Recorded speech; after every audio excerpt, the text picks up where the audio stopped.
Skizofrenia adalah merupakan gangguan jiwa yang berat yang ditandai dengan kesulitan seseorang itu untuk membedakan mana yang nyata dan mana yang tidak nyata. Skizofrenia secara sekilas dia seperti gangguan psikotik karena memang gejala gangguan psikotik ini merupakan bagian dari skizofrenia. Ada pula bagian otak yang terdampak dari skizofrenia ini. Yang pertama itu ada korteks prefrontal dorsolateral. Ini bagian depan otak yang berfungsi untuk berpikir logis, membuat keputusan, dan mengontrol emosi.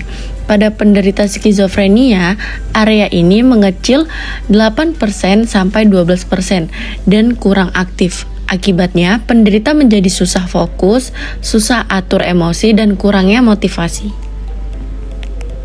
Yang kedua ada hipokampus. Hipokampus adalah bagian otak yang sangat penting untuk memori, pembelajaran, dan pengaturan emosi. Pada penderita skizofrenia, hipokampus sering mengalami perubahan struktural dan fungsional. Hipokampus berperan dalam mengatur sistem dopamin di otak. Ketidakseimbangan fungsi hipokampus dapat menyebabkan aktivasi berlebihan sistem dopamin yang diyakini menjadi penyebab gejala halusinasi dan delusi.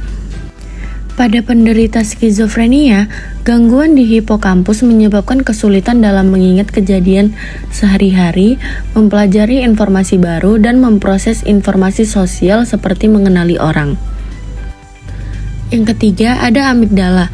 Amigdala adalah bagian dari otak yang berperan penting dalam mengatur emosi, terutama ketakutan, kecemasan, dan respon terhadap ancaman. Pada penderita skizofrenia, fungsi dan struktur amigdala sering mengalami gangguan.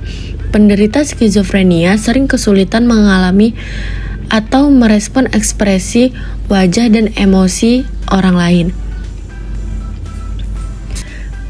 Amigdala pada penderita skizofrenia biasanya ukurannya sedikit mengecil, tapi justru terlalu aktif saat merespon ancaman.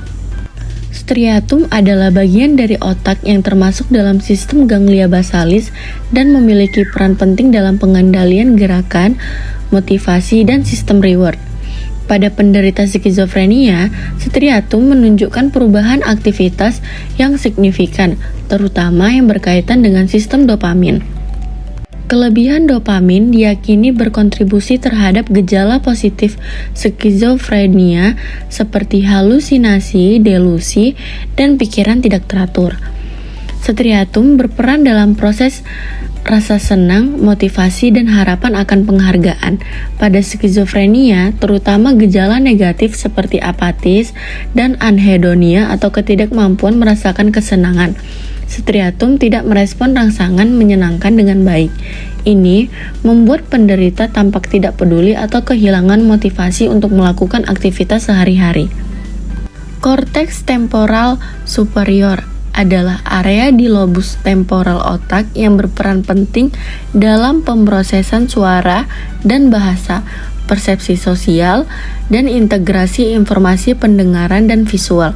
Pada penderita skizofrenia, bagian ini sering menunjukkan perubahan struktural dan fungsional yang berkaitan dengan gejala psikotik, terutama halusinasi pendengaran. Pada penderita skizofrenia, sering mengalami gangguan berbicara seperti bicara tidak teratur, melompat-lompat topik, dan kesulitan memahami pembicaraan orang lain.